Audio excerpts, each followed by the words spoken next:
My name is Stephen Knez. My first love has always been baseball, and along the way, I figured out my second true passion, vlogging. For the past 4 years, everything was fine and dandy. I put my life and career out to the world, helped my schools with recruiting, and inspired millions of kids to chase their dreams along the way. Until one day, where my message got misconstrued from some outsiders looking in who just saw the numbers. I went from being accepted by my coaches and teammates to being vilified and judged without even vlogging. But how did I even get myself into this situation? Let me explain from the beginning. I started picking up the camera in high school, documenting the journey and the pursuit of trying to get recruited to a four-year school. It was awesome, everyone loved it, and it was never seen as a distraction. I hit 425 with 31 hits and 20 runs my senior year, and I got recruited to Arkansas Tech.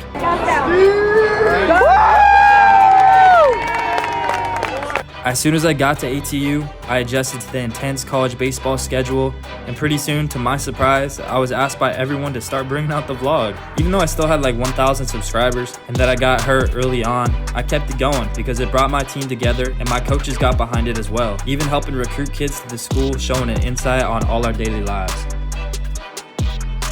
After having an amazing time at ATU, I decided to transfer to my local JUCO, LA Valley College, to maximize playing time for my freshman year. And that's where everything took off. I hit 300 and hit my first million views on a video, promoted the fun in baseball, and even started my clothing brand, Valley Boys. I got some hate from some other teams along the way, but the overwhelming support was amazing and most definitely overshadowed it. Until it all came to a halt when COVID hit. We didn't know what to do. Everyone was shocked, but we did the only thing we could do. We kept grinding, working out every day, and pumped out the videos. And when we finally thought we were going to play again, all LA County JUCOs got our makeup season canceled yet again. Alright, you guys. So where do we leave off? I ended up having to leave LA Valley, a team that grew up with the vlog. Every team we played knew about the vlog. It was honestly awesome for team camaraderie. Everybody loved it. Coach Malice loved it. Goose liked it. All the assistant coaches, we all loved it, man. It was a really positive thing about building all our teammates. But guys, I had to leave Valley because we already got canceled for the first time. And then I thought we were gonna get canceled again with Omicron coming about, even though that didn't really even happen. They ended up having a really good season, so awesome for them. But I ended up getting an opportunity in Monterey. But with that came new territory, right? A lot of the people just saw like, oh, this guy has subscribers, oh, this guy has followers, blah, blah, blah. And they didn't even watch the vlogs. They just saw the numbers and they just kind of judged me off of that. So I didn't realize, I'm like, with me just being like all genuine and like all positive about my teammates, I really had to prove that to somebody. But that's not really the type of person I am. I kind of just like doing my own thing and people discover it on their own. But with that, I wasn't even really given the opportunity. At both schools I was at, you know, even at my first school, Coach Daniel Phillips reached out to me and was like, hey man, I wish you stayed, because he has since talked to like my Valley coach. They discussed about how positive it could have been for MPC, but that is what it is. I ended up transferring to Hartnell because the vlog actually did get misconstrued at MPC, and I thought I had a better opportunity at the Hartnell school. But guys, with this social media fame, people told me they loved me, which was awesome, but I was also met with a lot of hate. And I knew that coming in, right? Like, this is what I've chosen to do with my life. I know I have haters, they get in my comments all the time. When you start putting a face to like some of your teammates that just disliked you, or even some higher ups that don't really like you, it really makes you think about yourself and second guess yourself. Like, what am I doing wrong? Like, is it my approach? Like, it makes me really just like hyper-analyze everything, just get in my own head. And so anyways, right when I got to that Hartnell school, I actually did really well with the bat, with defense, for the preseason games. And then when season came around, I got in a slump. And I was in my head, I was second guessing everything that I've worked for, like my swing, my approach. I was just thinking way too much, guys, and as any coach would do, I got sad and I didn't have a lot of at-bats on the year. It was a very short leash, especially with the season we were having. It was next guy up, and unfortunately I didn't get that many at-bats after that. But during that whole 40-game stretch, there was a lot of time to think and self-reflect. And the only thing that kept me going were three things. Number one, my support system. That was my close friends, my family, and the Valley Boys, all of you guys, and everybody on TikTok as well. Love all of you guys, especially when you say you love my videos, and that means the world to me. Number two, my work ethic. You could just ask my roommates. I would pull all-nighters. I would do whatever it took to get these videos out. On Saturdays, when everybody was like prepping to go party and stuff, guys, I would be in the library, the Monterey Public Library, just doing my own thing, prepping for YouTube videos, figuring out how am I gonna edit this, at what times,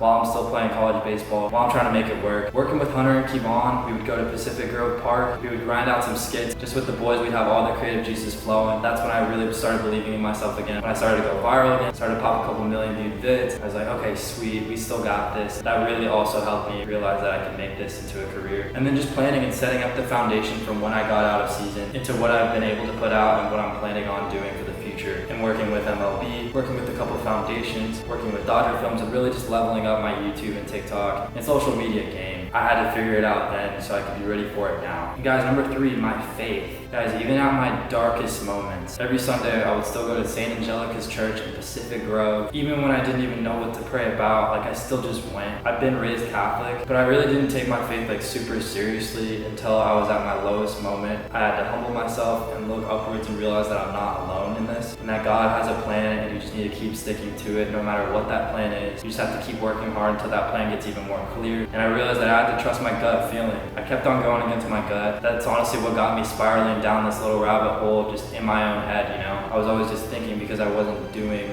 the stuff that I knew I needed to do. I really had the choice of going down the I guy path, like the FU mentality, fake cockiness type attitude as a baseball player, as a human that's entitled, that doesn't have a control on their vices, whatever that may be, or the team human path, guys, the selfless path, the path where you're staying on your mission and things just start to happen, guys. There's no such thing as luck. God has a plan. As soon as I started staying on my mission, even more blessings started to come about. It's a funny way of working with timing. So guys, I would strongly advise not to go the complete I guy path because I was in limbo mode. I was really contemplating what I should do. I knew who I was the whole entire time, and no matter how many people doubted me, no matter how many people hated me, I still knew that I had to stay on the mission. And I do want to say I forgive anybody who's crossed me along the way, who's taken advantage of my kindness, and who's kicked me while I was down, because I could have either stooped down to their level and thought an eye for an eye, you know, played dirty at their own game, or like a true Valley boy, we can all rise above, stay on our mission, stay on our path, turn the other cheek, model my game after Jesus, and just get after it, man. Tap back into my work ethic, and just know, guys, we're not all in this alone. We do have the big man upstairs watching over us, and we have a very important mission to stay on, and I realized I have to double down on it, and that leads me to my decision, what you guys have been waiting for if you guys clicked on this video. Alright guys, the day has finally come where I make my college decision. After reflecting a lot with my friends and my family, thinking this decision over a lot over the course of a year in the past summer, it was not an easy one, but I've came to my decision. And with that, I will be taking my talents to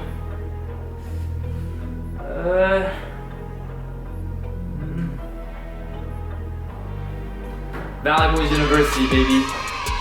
Let's get it. Doubling down on the boys, doubling down on myself. We're gonna get after it this year, for this next semester, for this next season. Looking forward to grinding with y'all, prepping for the next phase, wherever that may be. The Valley Boys are the grinders, the ones who work hard when nobody's watching. No matter how much they hate, no matter how much they doubt, we get that working. Working full time for Valley Boys, for you guys, for this next season. Going crazy with content, going crazy with training. Yes sir, Valley Boys up. Glad y'all are with me. Now let's cut back to the debrief. So guys, after showing you guys that little skit, I've decided to choose Team Valley Boys. Look, paired with me having the worst season of my life, I've somehow still gotten some offers to some schools, which I'm very blessed to have those opportunities. And the fact that I know I'm a solid baseball player who has tools, who has a track record of having good seasons, who's been to a really good D2 collegiate level, and how their schedule works, I've decided not to chalk it up all to one bad season. And what I'm gonna do is I'm gonna double down. Living in LA, you may ask, what are you even working for then? Guys, I know what I'm capable of if I put in the work, and that's a road to the pros, baby. We're starting it, a new series on YouTube, training my butt off on my own time, working with the best of the best, doing the work on my own, uploading it all for you guys. There's a lot of professional resources on here that are fans of the Valley Boys, that are willing to help out with the movement, to help out with my development as a baseball player, as an athlete, as a human. I have to put my all into YouTube, into TikTok, and into baseball. And the only way I know how to do that is repping Team Valley Boys, not being bound to a college schedule right now, at least for this season. And guys, it just wasn't a winning formula, at least right now, until I get a handle on all the stuff that I want to do. So with that said, make sure you guys follow along for this journey. It's going to be a crazy ride. There's a lot of opportunities that I can work for. I'm going to try and play for either an independent team, could be in Mexico, could be in America. Who knows, maybe I can play for the Savannah Bananas one day. There's a lot of potential opportunities that will be determined on my work ethic. I'm willing to work my butt off and create the opportunity for myself and bring you guys along with me. With the Road to the Pro series, we're also going to have the Game Day series where I go out to the best of the best high school games across the country in SoCal, where I watch a ton of baseball, learn how the best of the best do it, train with these D1 and professional guys, pick their minds, figure out what they do best. I'm blessed to say that I have a lot of Valley Boys that have been drafted, that are at D1s, that are willing to show what they do on the vlog. And yeah guys, make sure you guys are part of the mission, make sure you guys are part of the Valley Boys, press that notification bell, drop a like on the video, and super excited for what's to come, man. Thank you guys all that have been along for the journey. This is only the beginning, guys. We got a new video coming tomorrow, the next day, the CIF Championship Game Day vlog. That's gonna be the end of the video today. Valley Boys up, baby. Peace.